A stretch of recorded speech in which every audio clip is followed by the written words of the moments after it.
마음이 뒤숭숭할 때 부처님은 이렇게 말씀하셨습니다. 가만히 있어도 마음이 흔들릴 때가 있죠. 부처님께서는 말씀하셨습니다. 어지러운 마음을 다스리는 길은 움직이는 바람을 바라보는 것이 아니라 바람 속의 고요를 보는 것이다. 그대여, 흔들리지 않으려 애쓰지 말고 흔들리는 마음을 그대로 바라보아라. 별일 없이 흘러가는 날인데도 문득 마음이 무너질 때가 있어요. 그럴 때 우리는 어디서 위로를 받아야 할까요? 부처님께서는 그 흔들림마저도 품으라고 하셨습니다. 마음이 뒤숭숭할 때 부처님은 이렇게 말씀하셨습니다. 괜찮다고 생각했어요. 그럭저럭 하루도 잘 보내고 별일 없이 지낸 것도 감사한 일인데 어느 날은 이유도 없이 가슴이 답답하고 괜히 눈물이 날 것만 같은 날이 있어요. 그런 날은 나도 나를 잘 모르겠는 것 같아요. 마음이 멍해지고 괜히 모든 게 무의미하게 느껴지고 어디가 아픈 건지 왜 이런 건지 스스로도 답을 찾지 못한 채 하루를 조용히 흘려보내게 됩니다. 그런 날 조용한 방 안에 앉아 문득 이런 생각이 들었어요. 내가 너무 애쓰고 있는 건 아닐까? 이 마음의 소란도 어쩌면 무언가를 말하고 있는 건 아닐까? 그때 떠오른 말씀이 있었습니다. 부처님께서 제자들에게 하셨다는 한마디. 그대여, 어지러운 바람을 잡으려 하지 말라. 다만 바람 속에 고요함을 알아차릴 뿐이다. 그 말이 너무도 따뜻하게 느껴졌어요. 내가 꼭 무언가를 해결해야 할 필요는 없다고. 이 마음을 억지로 고요하게 만들지 않아도 된다고 허락해주는 것 같았거든요. 예전엔 마음이 흔들릴 때마다 왜 이러지? 정신 차리자. 강해져야 해. 이런 말로 나를 다그쳤어요. 그런데 부처님의 말씀은 전혀 다른 길을 알려줍니다. 그대여, 고요해지려 애쓰지 말고 흔들리는 마음을 그냥 바라보아라. 그 속에 진짜 너의 목소리가 있다. 그 말씀을 들은 뒤로 나는 내 마음의 뒤숭숭함을 애써 지우려 하지 않게 되었어요. 조용히 앉아서 내 마음의 결을 느껴보았습니다. 오늘은 왜 이럴까? 그렇게 물었을 때 이상하게도 내 안에서 답이 올라오더군요. 사실은 요즘 나 좀 지쳤어. 그래요. 지쳤던 거예요. 잘하려고 애쓰느라, 괜찮은 척하느라, 조금씩 내 마음이 닳아버린 걸 나는 모르고 있었던 거죠. 부처님께서는 마음이 어지러울 때 그 어지러움을 멈추려 하지 말고 그저 알아차리라고 하셨습니다. 알아차림. 그것이 곧 깨달음의 시작이다. 그 말씀은 생각보다 아주 조용하고 아주 깊고 아주 따뜻하게 가슴에 남습니다. 사실 우리는 늘 뭔가를 어떻게 해야 할까를 먼저 생각하잖아요. 마음이 불안하면 어떻게 안정시킬까? 마음이 슬프면 어떻게 이겨낼까? 그런데 부처님은 어떻게보다 먼저 그냥 바라보라고 하십니다. 그대여, 너의 불안을 억누르지 말고 그저 바라보아라. 불안, 구름이니라. 이 말씀을 가만히 되뇌이다 보면 내 마음이 조금씩 풀립니다. 예전에 어떤 스님께서 이런 말씀도 하셨어요. 바람이 불어오는 건 막을 수 없지만 바람에 날아가지 않는 법은 배울 수 있다. 그 말이 그토록 좋았던 이유는 나에게도 흔들려도 괜찮다는 허락을 주는 말처럼 느껴졌기 때문입니다. 어쩌면 우리는 마음이 뒤숭숭한 날, 그 마음을 없애야 한다고만 생각했는지도 몰라요. 하지만 부처님은 그 마음을 품으라 하셨습니다. 흔들리는 마음, 그 자체로도 아름답다고. 그러니 그대여, 지금 마음이 뒤숭숭하더라도 애써 괜찮은 척하지 말고 그 흔들림 속에 잠시 머물러 보거라. 눈을 감고 내 안에서 무슨 일이 일어나고 있는지 조용히 바라보아라. 고요는 애써 찾는 것이 아니라 바로 그 알아차림 속에 이미 머물고 있으니 어느 날은 감정이 파도처럼 밀려옵니다. 별것 아닌 말에 서운하고 과거의 기억이 불쑥 떠오르며 이유 없이 화가 치밀어 오르기도 하죠. 그 감정은 때로 너무 커서 스스로도 감당하기 어려울 만큼 거세고 무섭습니다. 누군가는 말합니다. 감정은 흘려보내야 해. 또 누군가는 말합니다. 생각을 바꿔야 해. 하지만 정작 그 말이 위로로 다가오지 않을 때도 있습니다.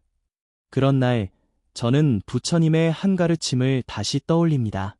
감정은 파도와 같으니 그대여 파도에 휘말리지 말고 파도가 이는 바다를 보라. 감정 하나에 흔들리는 내 모습을 부끄러워할 필요는 없습니다. 부처님께서는 인간의 마음을 물결에 비유하셨습니다. 기쁨도 슬픔도 분노도 모두 다 일어났다가 사라지는 물결일 뿐이라고 하셨지요. 그 말씀을 떠올리고 나면 감정의 무게가 조금은 가벼워집니다. 한참 전 삶이 버거웠던 시절이 있었어요.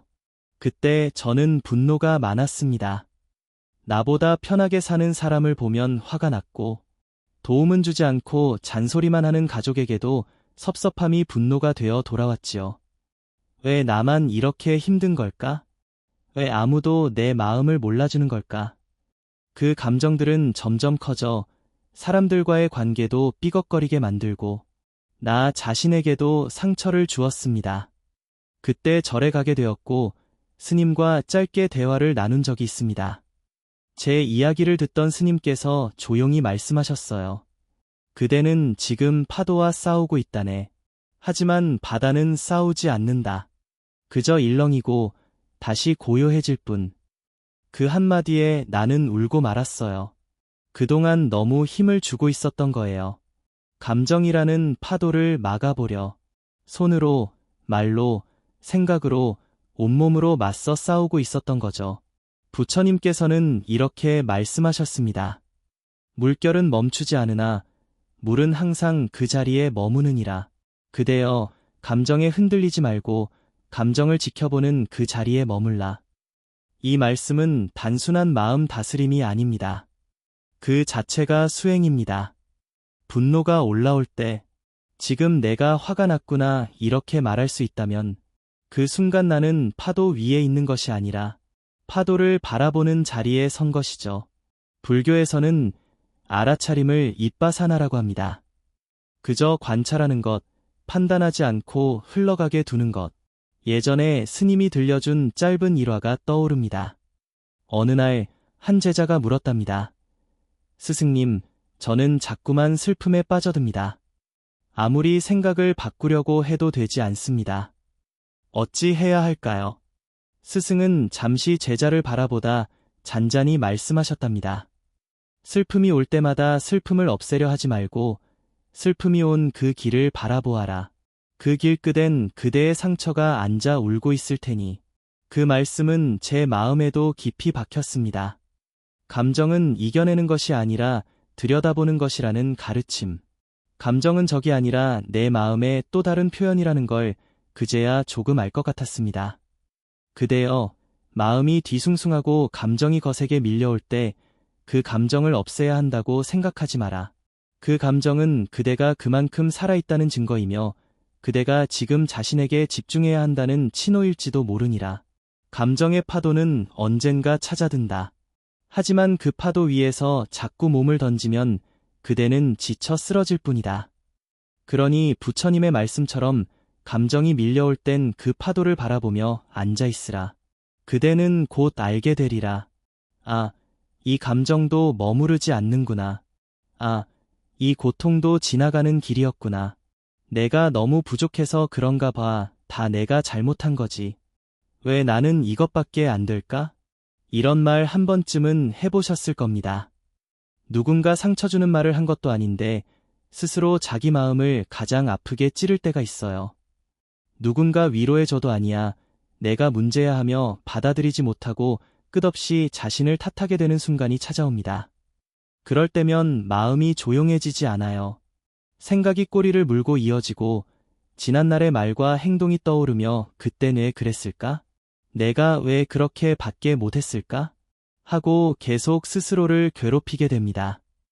부처님께서는 이런 자책의 마음에 대해 지나간 일에 집착하는 자는 스스로 불을 끌 장작을 안고 다니는 이와 같다고 하셨습니다.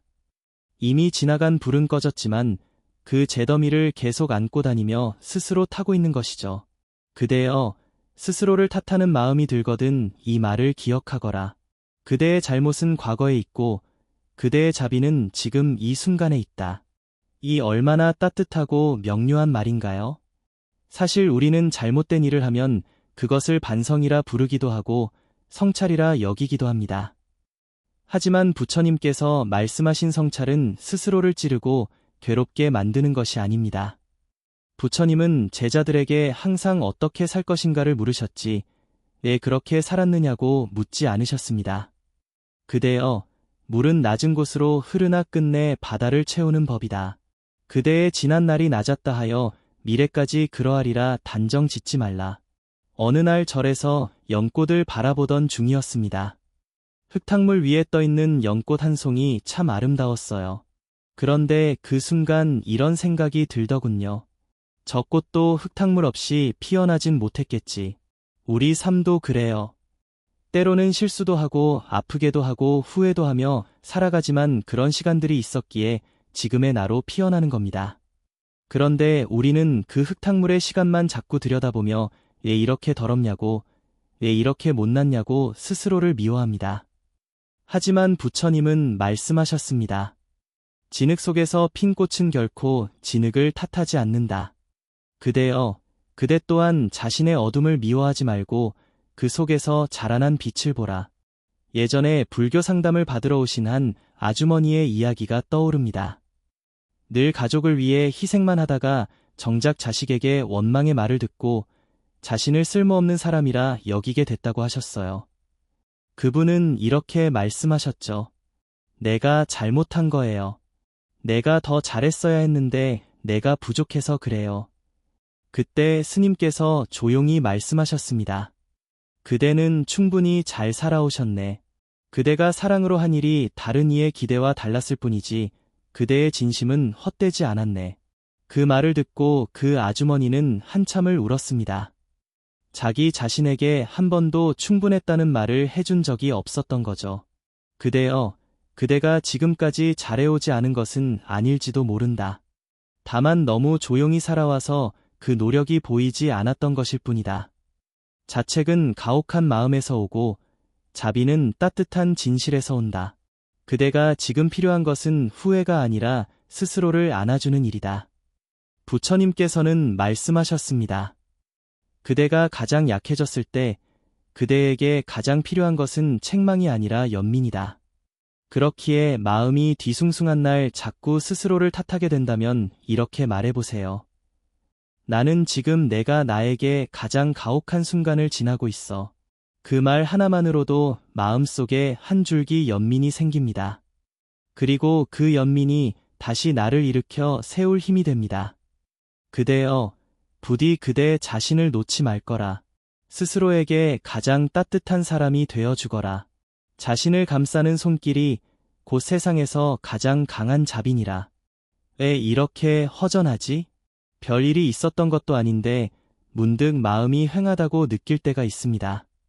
일도 못하고 가족도 다들 잘 지내고 몸도 특별히 아픈 데는 없는데 그런데도 마음은 텅 빈 것처럼 느껴지고 혼자 남겨진 것 같고 설명할 수 없는 공허함이 밀려오죠. 이럴 때 사람들은 말합니다. 심심해서 그래. 시간을 알차게 써봐. 운동이라도 해봐. 하지만 그 말들이 마음 깊숙한 곳에 허전함을 채워주진 못합니다. 부처님께서는 이런 공허함에 대해 아주 오랜 전부터 명확하게 말씀하셨습니다. 외부에서 채움이 오리라 기대하지 말라. 체험은 언제나 그대 안에서부터 시작되느니라. 이 말씀은 공허함의 실체를 꿰뚫고 있습니다. 우리가 느끼는 허전함은 무언가가 부족해서가 아니라 지금 이 순간 자신과 멀어졌기 때문에 생겨나는 감정입니다. 예전에 한 청년이 있었습니다. 직장도 괜찮고 수입도 안정적이었지만 늘 뭔가 모르게 허전하다고 했어요. 그래서 취미를 찾아보고 운동도 해보고 사람들과 모임도 가져봤습니다. 하지만 돌아서면 또 그 익숙한 공허함이 찾아왔지요. 그러던 어느 날 그는 절에 찾아가 스님께 물었습니다. 스님, 저는 지금도 잘 살고 있는 것 같은데 왜 이토록 허전하고 의미가 없을까요? 스님은 청년의 눈을 바라보며 조용히 차 한 잔을 내어주시고는 이렇게 말씀하셨습니다. 그대는 하루 종일 많은 이와 대화를 나누지만 정작 자신과는 얼마나 이야기 나누고 사는가. 그 말에 청년은 말문이 막혔습니다. 생각해보니 그는 단 한 번도 스스로에게 오늘은 어땠어? 지금 마음은 괜찮아? 하고 조용히 묻고 들어준 적이 없었던 거죠. 그대여, 마음이 허전하다고 느껴질 때 먼저 나 자신에게 다가가 보거라. 그대의 허전함은 사람도, 돈도, 성취도 채워주지 못한다. 그건 다만 내 마음이 나를 찾고 있다는 신호니라. 부처님께서는 말씀하셨다.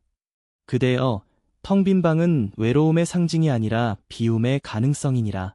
허전함을 채우려 하지 말고 그 허전함을 들여다보아라. 우리는 채워야만 안심하려 합니다. 그래서 사람을 만나고 쇼핑을 하고 스마트폰을 들여다보죠. 하지만 부처님께서는 그 모든 체험의 끝에는 다시 공허함이 있다고 하셨습니다. 그대여, 허전함을 지워야 할 감정이라 여기지 마라. 오히려 그 감정은 그대가 진짜 나에게 돌아갈 수 있는 문이니라. 어느 날 스님이 강연에서 이런 말씀을 하신 적이 있어요. 사람들이 가장 많이 저에게 묻는 말이 있습니다. 스님, 저는 왜 이렇게 허전할까요? 저는 그 물음이 너무 소중합니다. 왜냐하면 그 질문은 이제야 진짜 나에게로 가는 길을 묻기 시작한 것이기 때문입니다. 그 말을 듣고 나서부터는 허전함이 찾아와도 그 감정을 억누르지 않게 되었어요. 그 감정이 오면 그냥 조용히 나에게 묻습니다. 그래, 지금 내 마음이 왜 이렇게 쓸쓸하니? 그러면 내 안에서 어느새 작은 대답이 들려오곤 합니다. 그냥 조금 외롭고, 조금 무력하고, 조금 누군가가 나를 안아줬으면 좋겠어서. 그래, 그걸 듣고 나면 이상하게 그 허전함이 조금씩 고요해집니다. 부처님은 말씀하셨습니다. 그대가 머무는 그 고요 속에 진짜 체험이 있느니라. 어리석은 이는 체험을 밖에서 구하고 지혜로운 이는 고요함 속에 체험을 발견하느니라. 그대여, 마음이 허전할 때면 부디 외면하지 말고 그 허전함을 따라 안으로 걸어 들어가 보아라. 그대의 내면에는 아직 만나지 못한 따뜻한 목소리가 기다리고 있다. 그 목소리는 그 누구도 아닌 지금껏 지내온 그대 자신의 진심이니라. 세상에서 가장 아픈 건 눈에 보이는 상처보다 사람에게 받은 말 한마디입니다. 그 사람 너무하더라. 내가 뭘 그렇게 잘못했나 싶어 괜찮은 척했지만 속은 무너졌어요. 이런 이야기 누구나 한 번쯤은 해보셨을 겁니다. 좋아서 믿었던 사람에게, 오랜 인연이라 기대했던 사람에게 생각지도 못한 말과 행동을 들었을 때 그 상처는 속 깊이 박혀 잘 빠지지 않습니다. 그런 마음이 계속 쌓이다 보면 누군가에게 기대는 게 두려워지고 내 마음을 열어보이는 게 조심스러워지고 결국엔 혼자가 편하다며 스스로를 가두게 되지요. 부처님께서는 말씀하셨습니다. 상처는 그대의 잘못이 아니라 그대의 마음이 부드럽기 때문이니라. 우리는 상처를 받으면 내가 너무 약한 건가, 내가 잘못해서 그런가 하고 자신을 탓하곤 합니다. 하지만 그대여, 상처받았다는 건 그만큼 그대가 누군가를 진심으로 대했기 때문이요. 진심 없이 살았다면 그토록 아플 일도 없었을 것입니다. 그러니 상처를 부끄러워하지 마라. 오히려 그것은 그대가 얼마나 사람을 깊이 믿었는지, 그 마음이 얼마나 따뜻했는지 보여주는 증거니라. 한 노스님께 이런 이야기를 들은 적이 있습니다. 예전에 스님 곁에서 5년을 함께 지낸 제자가 있었는데 어느 날 말도 없이 떠났다고 하셨어요. 심지어 그 제자는 스님을 원망하는 편지 한 장만 남기고 떠났다고 합니다. 누가 봐도 너무 배은망덕한 일이었죠. 그 이야기를 들은 제가 물었습니다. 스님, 배신감 안 드셨어요? 화가 나진 않으셨어요? 스님은 조용히 웃으며 차잔을 내려놓고 이렇게 말씀하셨습니다. 나무에 올라 그늘을 찾은 이가 그 나무를 떠나며 가지를 꺾을지라도 그 나무는 다시 그늘을 내릴 뿐이다. 내가 줄 수 있는 그늘이 있었다면 그걸로 족하네. 그 말을 듣고 저는 한참을 아무 말도 하지 못했습니다. 스님의 마음은 상처받지 않은 것이 아니라 상처 위에 자비를 얹은 것이었죠. 그대여, 사람에게 받은 상처를 다 사람 탓으로만 돌리지 말 거라. 그대가 기대한 만큼, 그대가 사랑한 만큼, 그대가 믿고 바라본 만큼 아팠던 것이다. 그 말은 곧 그대가 얼마나 따뜻한 마음으로 살아왔는지 보여주는 것 아니겠는가. 부처님은 말씀하셨다. 상처는 피해야 할 일이 아니라 자비를 배울 기회이니라. 사람이 무섭다고 상처가 두렵다고 스스로를 닫고 살아간다면 그대는 평생 누구와도 진심을 나눌 수 없게 된다. 여러분, 오늘 하루가 너무 길었다면 괜찮습니다. 부처님은 여러분을 탓하지 않으시고 그저 조용히 곁에 머물러 계십니다. 삶이